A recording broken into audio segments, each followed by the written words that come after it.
नमस्कार, मी प्रीती. आवाज इंडिया मराठीमध्ये आपल्या सर्वांचं स्वागत आहे. तर नजर टाकूया आजच्या ठळक बातम्यांवर. सध्याच्या घडीला सर्व जगाचे लक्ष भारताकडे आहे. 18 वर्षाच्या चर्चेनंतर भारत आणि युरोपियन युनियन यांच्यात मुक्त व्यापार करार जाहीर झालाय.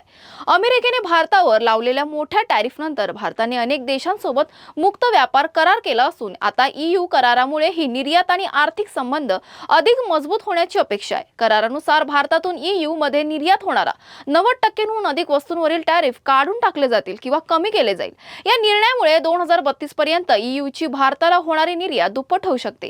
यासह काही उत्पादनावरील कर कपात आणि थेट टॅरिफ रद्द करण्यात आल्यात. पंतप्रधान नरेंद्र मोदी यांनी या करारांना करारांची जननी असं म्हटलंय. करारामुळे भारतीय निर्यातीत वाढ होईल, रोजगार निर्माण होतील आणि विविध वस्तूंचे दर कमी होण्यास मदत होईल. विशेषतः कार, रसायन, बियर, वाईन आणि अन्न उत्पादने यासह अनेक वस्तू आता कमी दरात उपलब्ध होऊ शकतील. या करारामुळे भारताचा जागतिक व्यापारात स्थान अधिक मजबूत होईल. तसेच चीन आणि अमेरिकेसोबत होणाऱ्या व्यापारातही सकारात्मक परिणाम दिसण्याची शक्यता आहे.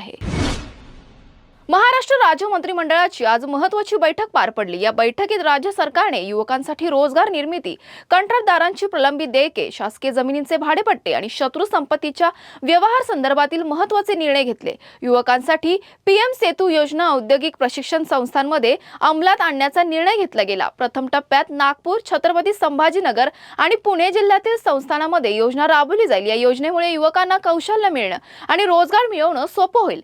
कंत्राटदारांसाठी ट्रेड्स प्लॅटफॉर्म सुरू करण्याचा निर्णय घेतला गेलाय, ज्यामुळे सार्वजनिक बांधकामाशी निगडित सूक्ष्म, लघु आणि मध्यम कंत्राटदार उद्योजकांना प्रलंबित देयके वेळेत मिळू शकतील.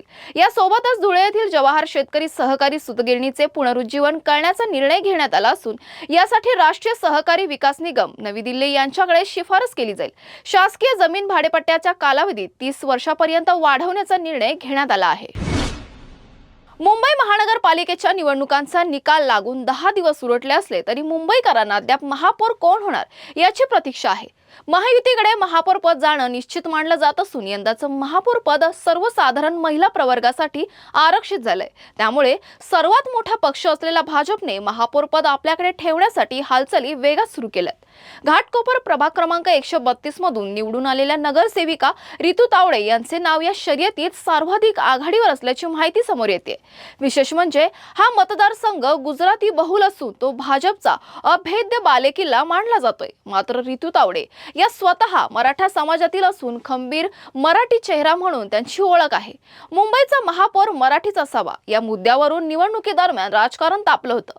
अशा पार्श्वभूमीवर रितू तावडे यांना महापौर पदाची संधी दिल्यास भाजपकडून एकाच वेळी 2 मोठे राजकीय उद्देश साधले जाऊ शकतात. एकीकडे मराठी महापौर देऊन विरोधकांच्या मराठी अस्मितेच्या राजकारणाला उत्तर देता येईल, तर दुसरीकडे गुजराती मतदारांना त्यांच्या विश्वासातील प्रतिनिधी सर्वोच्च पदावर बसल्याचं समाधान मिळेल. त्यामुळे हा निर्णय भाजपसाठी मराठी गुजराती सोशल इंजिनिअरिंगचा यशस्वी प्रयोग ठरू शकतो अशी चर्चा आहे.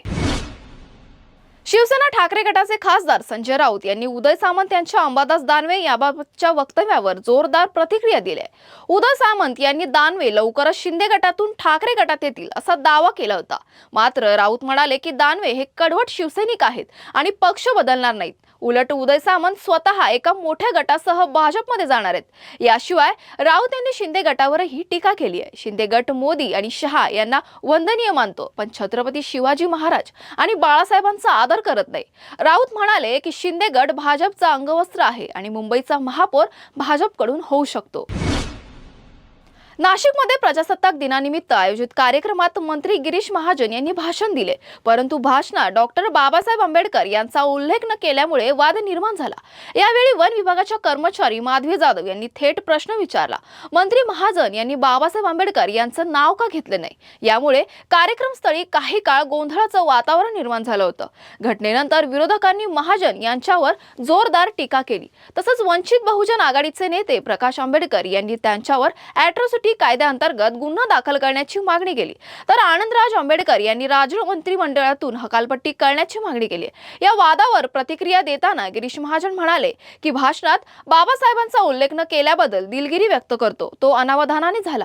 त्यांनी सांगितलं की त्यांना डॉक्टर बाबासाहेब आंबेडकर यांच्याविषयी अत्यंत आदर आहे आणि ते नियमित त्यांच्या जयंतीत सहभागी होतात, असं गिरीश महाजन यांनी म्हटलंय. गिरीश महाजन यांनी जाहीर लेखी माफी मागावी अशी मागणी माधवी जाधव यांनी केली आहे। त्यांचा आरोप आहे की गिरीश महाजन यांनी छत्रपती शिवाजी महाराज आणि छत्रपती संभाजी महाराज यांचं नाव घेतलं, पण डॉक्टर बाबासाहेब आंबेडकर यांचं नाव घेतलं नाही। माधवी जाधव यांनी यावरून महाजन यांना स्पष्ट केलं की त्यांचे वक्तव्य हे त्यांनी जाणून बुजून केलं होतं। याच वेळी त्यांनी गिरीश महाजन यांना आंबेडकर अनुयायांच्या नावाने माफी मागायची आणि तोपर्यंत आपली भूमिका कायम ठेवायचं ठरवलं आहे। विद्यापीठ अनुदान आयोगने 13 जानेवारी 2026 रोजी promotion of equity in higher education institution regulation जाहीर केला आहे। या नियमाचा मुख्य उद्देश उच्च शिक्षण संस्थांमध्ये जात, लिंग, वय, दिव्यांगता आणि इतर कोणत्याही प्रकारच्या भेदभावाला प्रतिबंध करणे आणि समानता आणि समावेशकता सुनिश्चित करणे आहे। या नियमामुळे प्रत्येक विद्यापीठ आणि महाविद्यालयात एक इक्विटी कमिटी किंवा इक्वल अपॉर्च्युनिटी सेंटर स्थापन करणं बंधनकारक होईल। या समितीचा मुख्य कार्यक्षेत्र विविध भेदभावाच्या तक्रारींचं निवारण, मार्गदर्शन, समुपदेशन आणि जागरूकता कार्यक्रम आयोजित करणे असं असणार आहे। उच्च शिक्षण संस्थांनी या नियमांचं पालन न केल्यास त्यांची मान्यता रद्द करणं, फंडिंग थांबवणं किंवा कोर्स ऑफर न करण्यासारख्या गंभीर शिक्षा होऊ शकतात। यामुळे देशभरात तीव्र वाद निर्माण झालेत। विशेषतः सामान्य प्रवर्गातील विद्यार्थी आणि विविध विद्यार्थी संघटनांनी या नियमांना विरोध केला आहे। नाशिक पासून सुरू झालेल्या आदिवासी आणि शेतकऱ्यांच्या लॉंग मार्चने पुन्हा एकदा सरकारकडे प्रलंबित मागण्या अधोरेखित केल्यात। या मोर्चाचे नेतृत्व कम्युनिस्ट पार्टी ऑफ इंडिया आणि अखिल भारतीय किसान सभा करतात। मोर्चातील हजारो आदिवासी आणि शेतकरी मुंबईकडे पायी येतात, रात्री मुक्काम करून पुन्हा पायी पुढे सरकतात। मोर्चाचे मुख्य उद्दिष्ट वन हक्क कायदा, पंचायतींना अनुसूचित विभागात अधिक अधिकार देणारा कायदा, सिंचन प्रकल्पांची पूर्णता आणि जिल्हा परिषद शाळांमधील रिक्त पदं भरणं यांसारख्या मागण्यांसाठी दबाव निर्माण करणं आहे। मागण्या आधीच सरकारकडे सादर झाल्या असून आश्वासनं मिळाली आहेत, परंतु प्रत्यक्षात अंमलबजावणी झाली नाही। मोर्चाचे नेते अजित नवले यांनी सांगितलं की त्यामुळे प्रशासनावरील लोकांचा विश्वास कमी झालाय।